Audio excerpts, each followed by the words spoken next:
Hello everyone, how are you? I hope you are all doing well. तो जैसा कि हम लोग फिजिक्स का सैम्पल क्वेश्चन पेपर सॉल्व कर रहे थे ग्रेड 12th का, तो उसमें क्वेश्चन 1 टू क्वेश्चन 10 हम सॉल्व कर चुके हैं। Now we are solving questions questions from number 11 to question number 16, section A के। तो question number 11, question number 11 says that ratio of nuclear densities of two nuclei having the mass numbers 8 and 27 is okay. तो अगर हम बात करें nuclear density की, okay, nuclear density doesn't depend on the mass number. Question number 11 है, तो nuclear density doesn't depend on mass number. तो mass number पे डिपेंड नहीं करता है, तो वो कांस्टेंट रहेगा उसके अकॉर्डिंग, और उसका रेशो भी 1:1 आएगा। So option D is correct. Now, question number 12. When we move magnetic compass from point P to point Q, then which of the following statement is true? So, as you can see here, that there is a solenoid given, or we can say some coil is given, and in which current I is passing as shown in the diagram. And now there are 2 points given, point P and point Q, at which we have to place the compass to know the uh,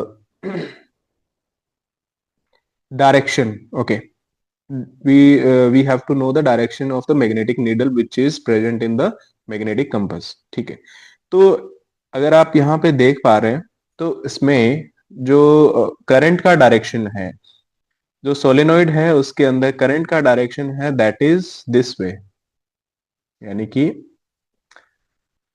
like it is clockwise if someone is looking from the left. यहां से अगर कोई देख रहा है, ठीक है, तो उसको ये क्लॉकवाइज लग रहा है। ठीक। So if it is clockwise, ठीक है, क्लॉकवाइज है, तो according to right hand thumb rule, what would be the direction of magnetic field due to the this solenoid? It would be, if we curl the fingers of the right hand along the direction of the electric current, our thumb will represent the direction of magnetic field। अब magnetic field का direction क्या हो गया है, जबकि ये क्या है, क्लॉकवाइज है, तो the direction of the magnetic field will be towards the point P. तो ये डायरेक्शन हो गया मैग्नेटिक फील्ड का। This is the direction of magnetic field. अब हमें एक चीज और ये भी पता है कि solenoid acts as a bar magnet, and inside the bar magnet the direction of magnetic field is from south pole to north pole, and outside the magnet the direction of magnetic field lines is from north pole to south pole, and they uh, draw a continuous closed curve। ठीक है, closed curve बनाती है magnet के around. अब इसमें options के according हम इसको डील कर सकते हैं। The deflection of the magnetic needle at point P and point Q will be in the same direction. We have to see that option B says that the deflection of the magnetic needle at point P and point Q will be in opposite direction। अब इसमें वो same direction की बोल रहा है, इसमें opposite direction की बोल रहा है, इसमें परपेंडिकुलर की बोल रहा है, और इसमें कुछ एंगल गिवन है 45 डिग्री का, बोल रहा है कि उनके बीच का एंगल 45 डिग्री है। तो एक चीज आप देखिए यहाँ पे, जो सोलेनॉइड है, solenoid is just like a magnet. ठीक है, जब उसमें करंट फ्लो करता है तो it acts like a magnet. और यहाँ पे according to right hand thumb rule हमने पता कर लिया कि इसका डायरेक्शन इस तरफ है। तो this point, the pole of the this solenoid towards point P is the north pole. ठीक है, ये नॉर्थ पोल है, और the opposite pole is south pole. तो अब इसमें अगर हम मैग्नेटिक फील्ड लाइन ड्रॉ करें, तो inside the solenoid the parallel field line will be there. अब यहां से ऐसे जाएगा और एक क्लोज्ड कर्व बनाएगा। सिमिलरली डाउनवर्ड डायरेक्शन में भी यही होता है, नॉर्थ से निकल के साउथ तक जाता है। अब इसमें एक चीज आप देखिए,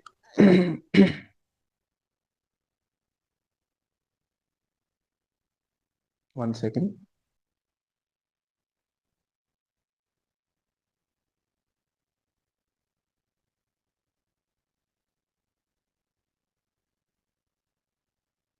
ओके, यहाँ पर एक चीज आप देखेंगे, तो इसमें जो डायरेक्शन है मैग्नेटिक फील्ड की, अगर मैं इस पॉइंट P पे एक कंपास रखता हूँ, let us suppose I am putting the compass here, so the direction of magnetic compass is towards the magnetic field. तो यहाँ पे direction of magnetic field line ये इस तरफ है, तो यहाँ पे कंपास के जो निडल है उसका डायरेक्शन ये होगा, क्योंकि यहाँ पे नॉर्थ पोल है और इस तरफ साउथ पोल है। So the magnetic field line will be from north to south in a closed continuous curve. तो यहां से नॉर्थ से साउथ गया है। अब पॉइंट क्यू की बात करें, पॉइंट क्यू में उसका मैग्नेटिक निडल का डायरेक्शन क्या होगा? अगर मैं यहाँ पे एक मैग्नेटिक कंपास रखता हूं तो उसकी निडल, अब यहाँ पे देखिए, this is the direction of magnetic field. अब यहाँ पे एक मैं टेंजेंट बना देता हूँ, this is the direction of magnetic field. तो इसलिए अगर आप देखेंगे तो यहाँ पर the direction of magnetic needle will be in the opposite direction as it is as compared to the direction of magnetic needle at point P। तो point Q के ऊपर आप देखिए उसका डायरेक्शन क्या है, this direction। So if we compare the direction of magnetic needle at point P and point Q, we are able to see that uh, they are in the opposite direction। एक तो right में जा रहा है और एक point Q में left में जा रहा है। So that is why the option B is correct here. Option B is correct, which says that the deflection of the magnetic needle at point P and point Q will be in the opposite directions. Okay, moving towards question number 13 to 16, which are from assertion and reasoning. Question number 13 says that total energy of an electron, total energy of an electron in hydrogen atom is negative. That is correct, because we know that the total energy in hydrogen atom, question number 13, total energy of a hydrogen atom is minus 13.6 divided by n square for nth level। ठीक है, अब इसमें second statement क्या कह रहा है? The centripetal force is provided by, the centripetal force is provided by electrostatic force. ये भी करेक्ट है, मतलब कि यहाँ पे एसर्शन क्या हो गया, करेक्ट, और रीजन क्या हो गया, वो भी करेक्ट है। क्योंकि जो सेंट्रीपिटल फोर्स मिल रहा है, सेंट्रीपिटल फोर्स का मतलब क्या है, यहाँ पे जो इलेक्ट्रॉन्स रिवॉल्व कर रहे हैं न्यूक्लियस के अराउंड, तो जो इलेक्ट्रॉन है उनको उनको जो सेंट्रीपिटल फोर्स मिल रहा है to to move in the circular path, they are getting from the electrostatic force.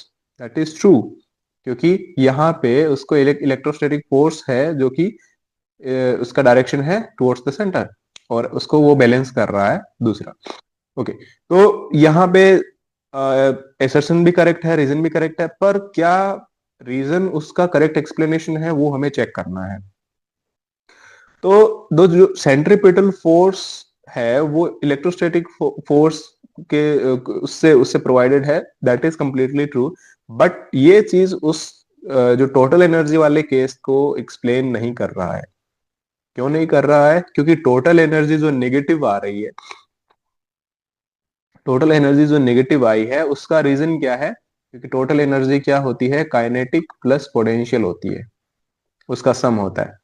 Because of the sum of the kinetic and potential energy, it comes out as negative, not because of the centripetal force। उसकी वजह से नहीं आ रही है वो, क्योंकि यहाँ पे अगर आप देखेंगे, मैं ज्यादा डिटेल में नहीं जा रहा, जो यहाँ पे जो पोटेंशियल एनर्जी होती है that is equivalent to minus of twice of kinetic energy.